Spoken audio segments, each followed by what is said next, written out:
The soldier picked it up from the mud on the morning of November 8, 1942. He turned it over in his hands the way you might turn over something pulled from a riverbed, something that should not exist, something whose weight alone tells you the world you thought you understood has just quietly shifted beneath your feet. It was a rifle, an American rifle, a Garand M1 to be precise, semi-automatic, 8 rounds loaded into an en-bloc clip that ejected itself with a sharp metallic ping when the last cartridge fired.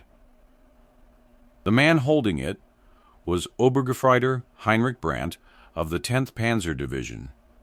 Standing in the gray morning light outside a burning warehouse on the edge of Oran, Algeria, around him, the first landings of Operation Torch were still underway. The Americans had come ashore in the dark, and the French colonial garrison had collapsed faster than anyone expected. The battle was already almost over. But Brandt was not thinking about the battle. He was thinking about the rifle. He had fired a Carabiner 98K his entire service life. Every German soldier had. The K98 was accurate, reliable, beautifully made. A weapon that could kill a man at 800 meters in the hands of a trained marksman. It was a bolt-action rifle. After every shot, you worked the bolt. You ejected the casing. You chambered the next round. Your hand left the grip. Your eye broke from the sight. Half a second, maybe less, but still, half a second where you were not firing. The M1 Garand did not require that half second. It fired again the instant you pulled the trigger. 8 times. Without pause, without breaking your cheek from the stock, without your hand moving anywhere except the trigger guard. Brandt had heard about this weapon. Every German soldier in North Africa had been briefed about it.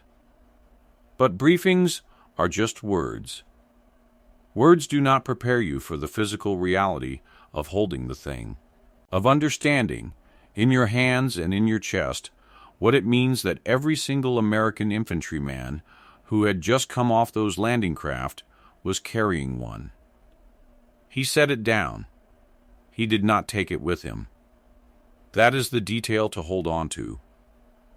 Not that he found it, not that he examined it, that he put it back in the mud and walked away. What happened over the next 30 months, to Brandt, to the 10th Panzer, to the entire Wehrmacht in the West, is a story about a kind of weight that does not show up in any after-action report. It shows up in the letters home. It shows up in the psychiatric records. It shows up in the testimony of survivors who described, decades later, a feeling they struggled to name. Not fear exactly, not defeat exactly, but something more specific and more corrosive. The feeling that the other side had solved a problem you had not known existed. This is not a story about the M1 Garand, though the Garand is where it begins. It is a story about what happens to a professional army when it discovers, in the middle of a war, that its opponent has been manufacturing a different kind of soldier. Not braver, not better trained, but systematically, industrially, philosophically, harder to kill and harder to suppress. The discovery was not made in a single moment.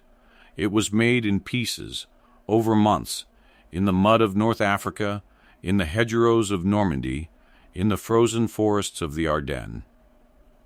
Each piece confirmed the same impossible conclusion. The Americans had not just brought more firepower to the fight. They had brought a different theory of what a soldier was for.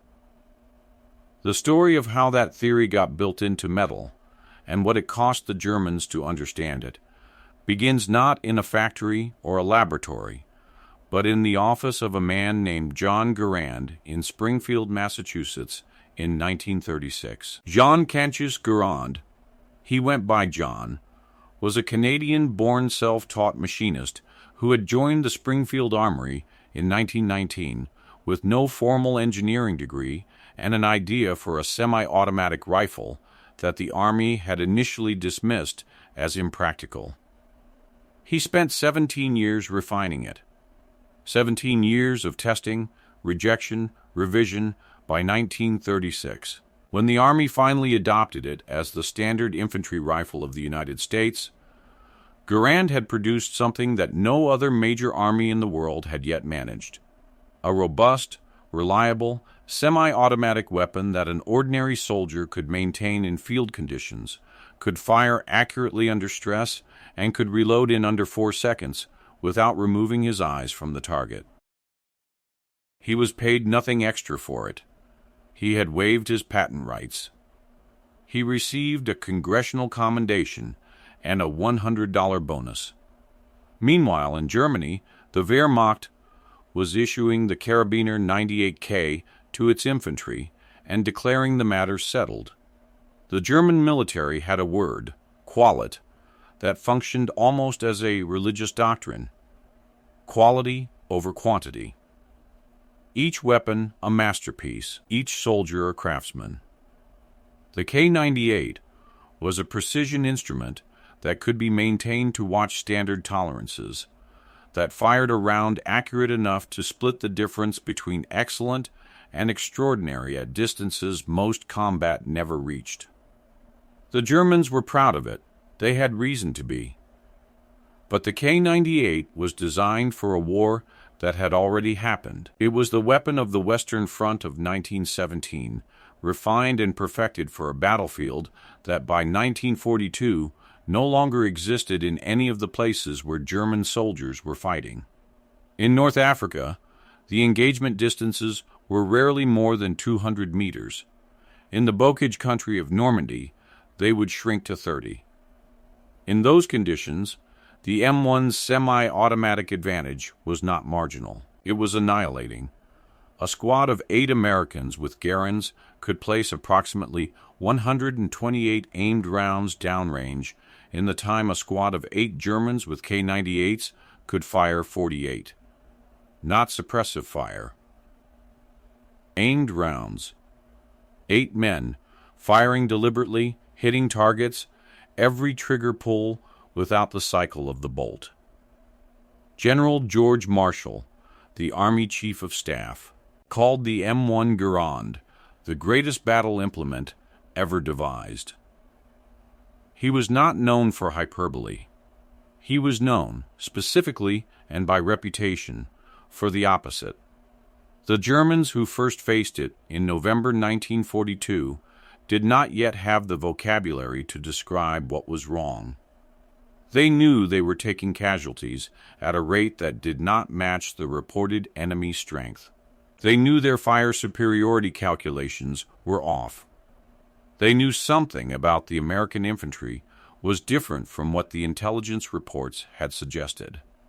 But the reports coming back to Army Group Africa in those first weeks described the American soldier with a certain familiar contempt, poorly trained, inexperienced, reliant on material rather than martial skill. The word inexperienced appeared in Wehrmacht communiques about American forces no fewer than 43 times in the month of November 1942.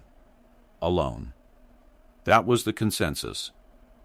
It was also the first and most consequential mistake the German High Command made about the United States Army. Picture yourself in a trench outside Kasserine Pass in February 1943. You are a German NCO with 4 years of combat experience. You have fought in Poland, in France, in Russia. You are not easily frightened. You understand fire and movement, cover and concealment, the rhythms of a firefight.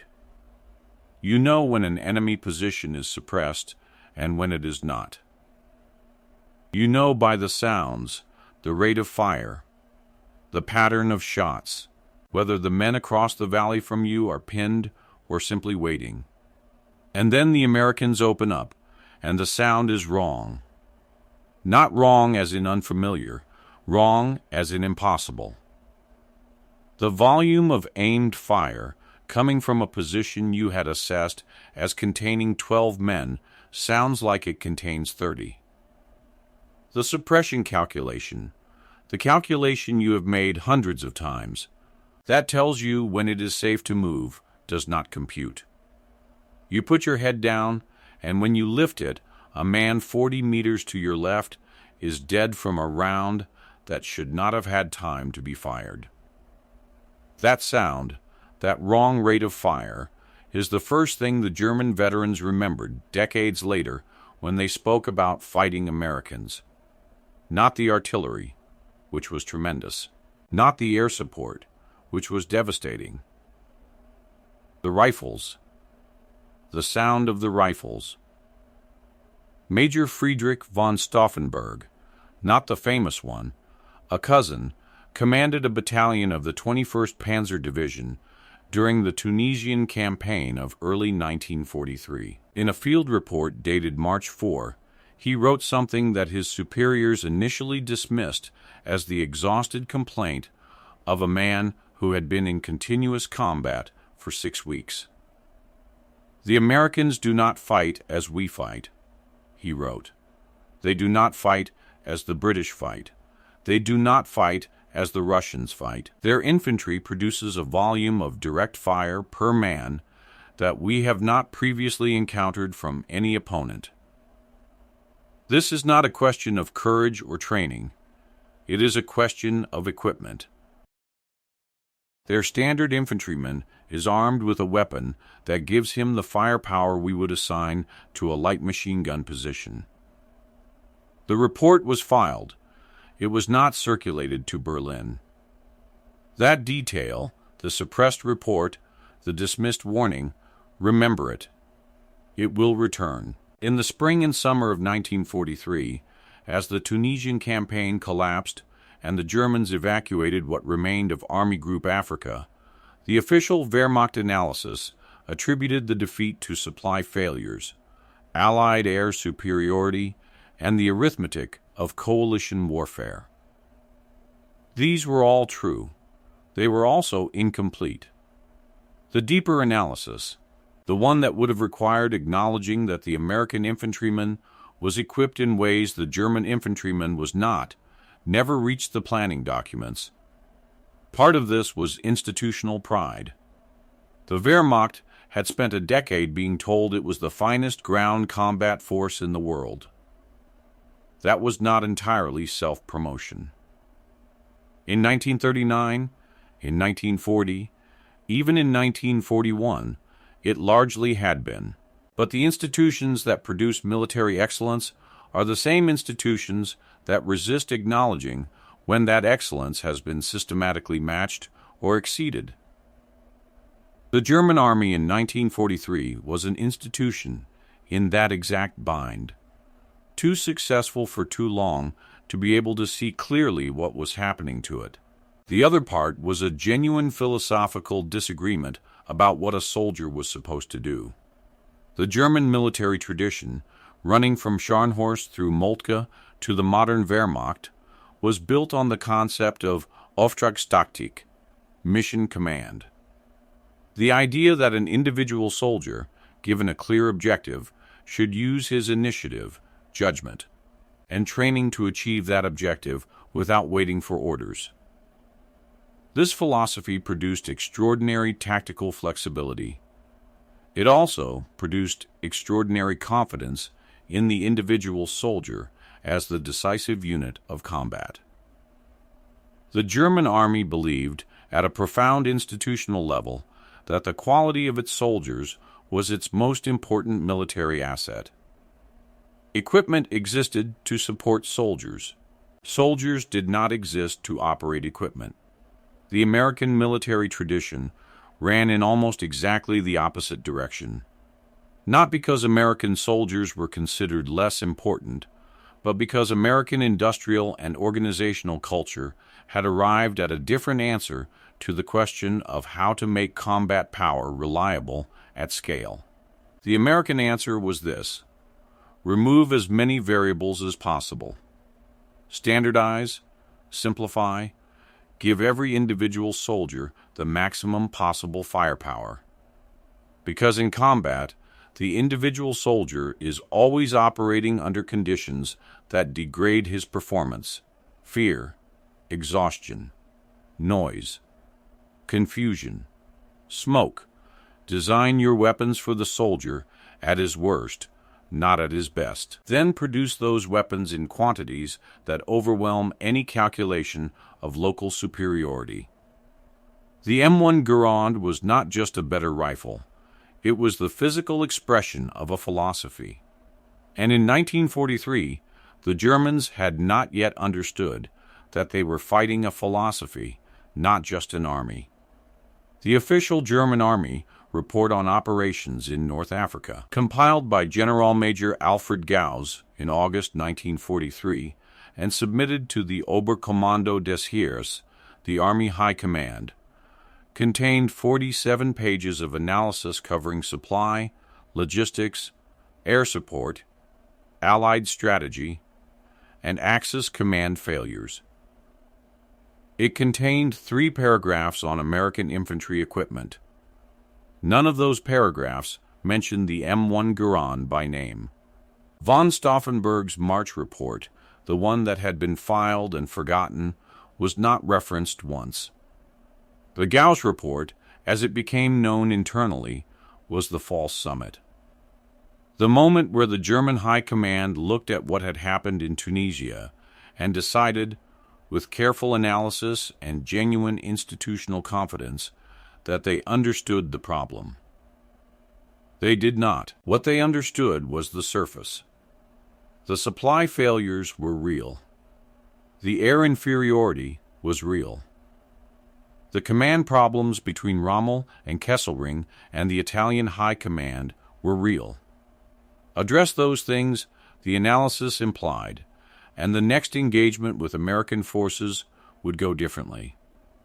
Sicily fell in 38 days.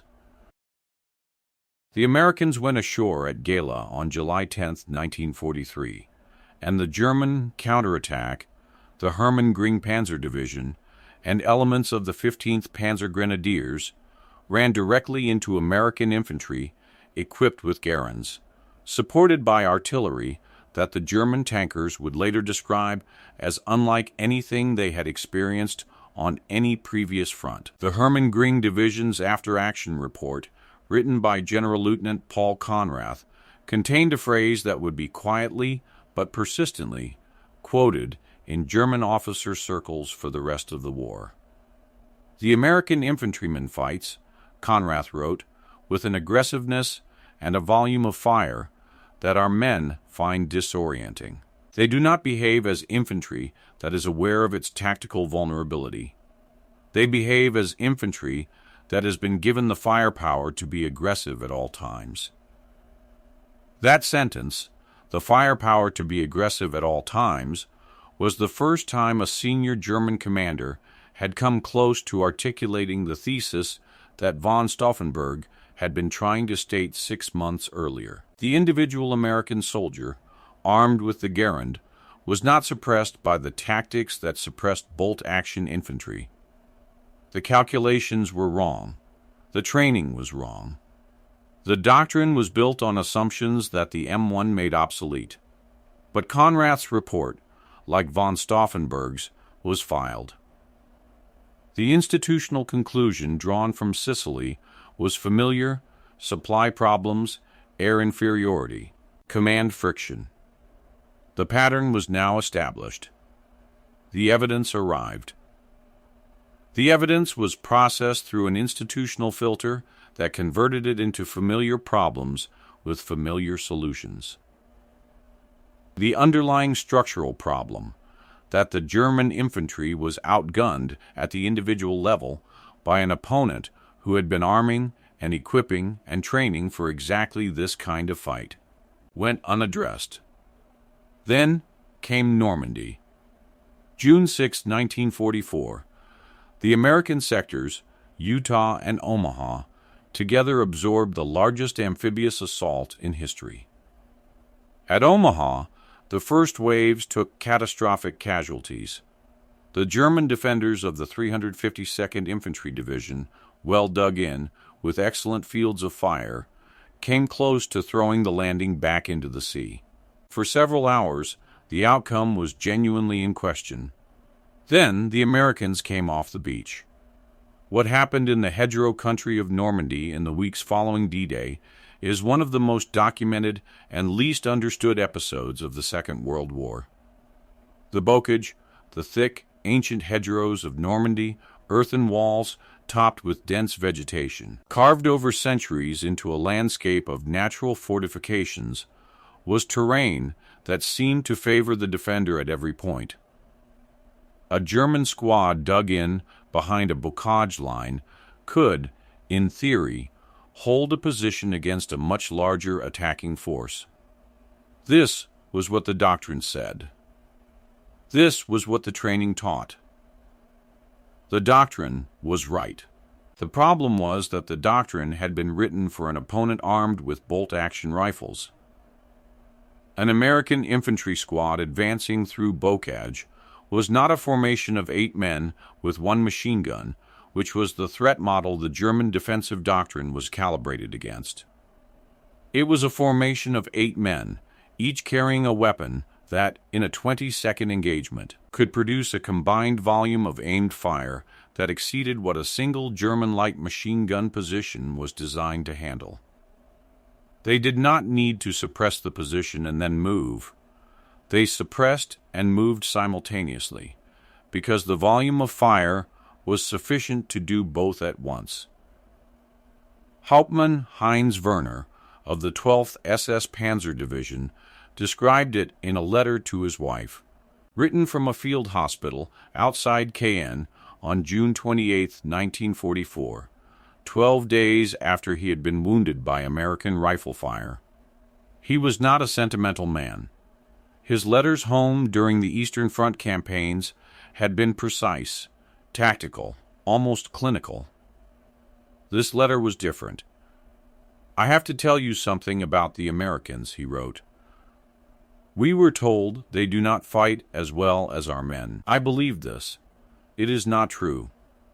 They do not fight with the same precision as our men.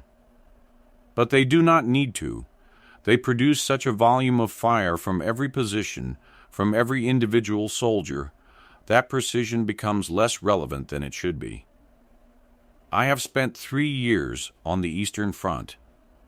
I have never felt the way I felt in that hedgerow. Not afraid, exactly, something worse. The feeling that my training was built for a different war. The feeling that my training was built for a different war." That sentence, from a letter that was never meant to be read outside one family, arrived at the core of what the German army was experiencing in France in the summer of 1944. Not defeat. Not yet. Not everywhere. Not always. But disorientation, a growing, corrosive sense that the framework, the doctrine, the training, the assumptions about what infantry combat looked like had been miscalibrated against this specific opponent. The Wehrmacht's June 1944 casualty figures for the Normandy front told one part of the story in numbers. In the first 30 days, German infantry units in the American sector suffered officer casualty rates averaging 37%. That number matters because officers were the men who directed the fire discipline that made German defensive tactics work. When the officer went down, the coordinated response degraded into individual reactions, and individual German soldiers, armed with bolt-action K98s and outnumbered in their rate of fire, could not compensate for the loss of coordination the way American soldiers with Garands could absorb similar losses and maintain suppressive volume. By early August 1944, German unit readiness reports from Army Group B showed that several divisions in the American sector had fallen below 30% operational strength, not because they had been surrounded or overrun. Because the grinding daily attrition of engaging American infantry had consumed them faster than the replacement pipeline could refill. Now return to von Stauffenberg's suppressed report, the one filed in March 1943 and never circulated, the one that described the American individual infantrymen as equipped with the firepower of a light machine gun position. 17 months later, that report was rediscovered, not by Army High Command, but by a junior logistics officer named Lieutenant Karl Hoffmann, who was going through archived Tunisia files while trying to understand a supply discrepancy. He read it. He recognized what it was. He brought it to his superior, who brought it to the operations section of Army Group B. The response, documented in a staff note from August 9, 1944, was brief and precise. The observations in this report are consistent with current operational experience. It is unclear why this assessment was not actioned in 1943. It was unclear because the institution had not been designed to receive it. This is the deeper thesis, not that the Germans lacked the evidence, but that they lacked the architecture to process evidence that contradicted their foundational assumptions. The American approach to the Garand, designed for the worst-case soldier, produced in overwhelming quantities, except that simplicity is a feature rather than a compromise, was not just a manufacturing philosophy. It was an epistemological one. It assumed that war would be more chaotic and more brutal and more consuming than any plan anticipated, and that the correct response to that assumption was to put as much reliable firepower as possible into the hands of the most ordinary soldier you could find, and then flood the battlefield with those soldiers until the arithmetic resolved. The United States manufactured approximately 5.4 million M1 Garands between 1936 and 1945. 5.4 million. That is more individual semi-automatic rifles than the rest of the world combined, produced in the same period. At the production peak in 1944, the Springfield Armory and Winchester, the two primary manufacturers, were completing a new Garand every 90 seconds around the clock, 6 days a week. 90 seconds. That is roughly the time it takes to read 3 sentences. The human cost of not understanding this earlier showed up most clearly not in the grand operational summaries, but in the small official meetings where men who had been through it tried to make sense of what had happened to them. In October 1944, at a Wehrmacht officer recovery and reassignment facility in Wiesbaden, a group of infantry officers who had been wounded in Normandy were asked to give informal assessments of American combat effectiveness for an internal review. The session was conducted by Oberstleutnant Dietrich Menzel, and the transcript was preserved in Wehrmacht files captured after the war. One officer, identified in the transcript only as Hauptmann H. from the 353rd Infantry Division, said something that Menzel underlined twice in his notes. We were trained to believe that superior tactics could overcome inferior numbers. And they can. What they cannot overcome is a situation where the inferior numbers have superior individual firepower. The Americans were never the inferior numbers. They simply did not fight like they knew it. Another officer spoke about the psychological effect specifically. In Russia, he said, when you suppressed a position, it stayed suppressed. The fire would slow. You could move. In France, in the American sector, suppression did not work the same way. You thought they were pinned, and they were still firing. You could not trust your own assessment of the situation. That is the hardest thing to explain. We stopped trusting what we heard. We stopped trusting what we heard. That is the moment when firepower becomes something more than a tactical problem. When soldiers stop being able to trust their own trained judgment about the battlefield around them, The capacity to function, not the courage, not the will, but the basic cognitive framework that combat performance depends on, begins to degrade.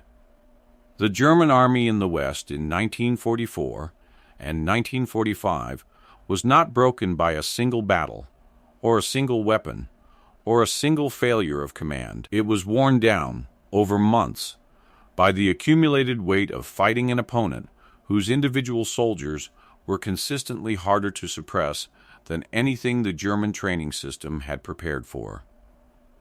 Heinz Werner, the officer who wrote the letter from the Cayenne Field Hospital about his training being built for a different war, survived his wounds and was returned to duty in September 1944. He was killed in action near Aachen on October 14, 1944. He was 31 years old. Friedrich von Stauffenberg survived the war. He spent 3 years as a prisoner of the French, returned to West Germany in 1948, and worked for 30 years as a civil engineer in Bavaria. He gave one documented interview in 1971 to a researcher at the Institut für Zeitgeschichte in Munich. Asked what he remembered most about fighting Americans in Tunisia, he said, "The sound. You would hear what you thought was machine gun fire. Then you realized it was rifles. Individual men. That was when you understood that the calculation you had been taught, that a certain number of your men were sufficient to hold against a certain number of theirs, was wrong. The numbers were correct. The assumptions behind the numbers were not." He was 73 years old when he said that. 28 years removed from the mud outside Kasserine Pass. And the sound was still the first thing he reached for. John Garand died in February 1974 in Springfield, Massachusetts. He was 86 years old. He had continued working at the Springfield Armory until 1953, designing modifications and improvements to the weapon that carried his name. He never became wealthy from it. He lived modestly. At the ceremony held at the armory after his retirement, someone asked him what he was most proud of. By most accounts, he was quiet for a long moment before answering. He said he was proud that it worked the way he had intended. The Springfield Armory closed in 1968 after producing weapons for the United States Army for 174 years. The building still stands. It is a museum now, and on its grounds there is a collection that includes an example of almost every weapon it ever made, from flintlock muskets to M14 rifles. The M1 Garand sits in a case near the center of the main hall. It is a beautiful object, elegant, even, the stock worn smooth, the action tight and precise. You can see, looking at it, why Garand spent 17 years on it, why he thought the problem of the bolt-action rifle was worth solving, why he believed that what a soldier could do in the worst moments of combat depended on what the weapon in his hands allowed him to do. The case is not particularly large. The label is not particularly dramatic. Visitors move past it on their way to the artillery, to the tanks, to the things that are bigger and louder and easier to assign heroic weight to. It is just a rifle. But standing in front of it, if you know the story, if you know about von Stauffenberg's buried report and Werner's letter from the field hospital and the officers in Wiesbaden who said they stopped trusting what they heard, it does not look like just a rifle. It looks like the answer to a question that the German army spent 3 years refusing to ask. The question was not, how do we stop the M1 Garand? That question has an engineering answer. The question was, what does it mean that the other side has decided every single infantryman deserves a weapon this good? That question has no engineering answer. It is a philosophical one. It is a question about what you believe war is. about what you think a soldier's life is worth, about whether you build your army around the capabilities of your best men or around the floor of performance you can guarantee from every man. The German army, to its end, built around the best. The American army built around the floor. In the specific conditions of the Second World War, in Western Europe, in the hedgerows and the river crossings and the town-to-town fighting that consumed the Wehrmacht from 1943 onwards, building around the floor turned out to matter more. Not because American soldiers were better, because there were more of them, each one harder to stop, in a war that was decided not by the performance of the finest units on the best days, but by the accumulated arithmetic of 10,000 engagements between ordinary soldiers on ordinary days when nothing went according to plan. That is still true. Every modern military in the world now equips its standard infantry with semi-automatic or automatic individual weapons, not because of the M1 Garand specifically, but because of what the M1 Garand demonstrated, that the relationship between individual firepower and combat effectiveness is not linear. There is a threshold below which individual soldiers, however well trained, cannot compensate for the disadvantage. The Germans found that threshold in Tunisia in 1942 and in Normandy in 1944. They found it in their own letters and their own filed reports and their own survivors' memories. The sound of the rifles, the sound that was wrong. If you found this story worth your time, a like and a subscription help this channel reach the people it's made for. And I want to ask you something personal. Do you have a family member who served in the Second World War on either side? Someone who came home and either talked about it or, more often, never did? What do you think they would have said about the sound of the rifles? Leave it in the comments. Those stories belong in the record too.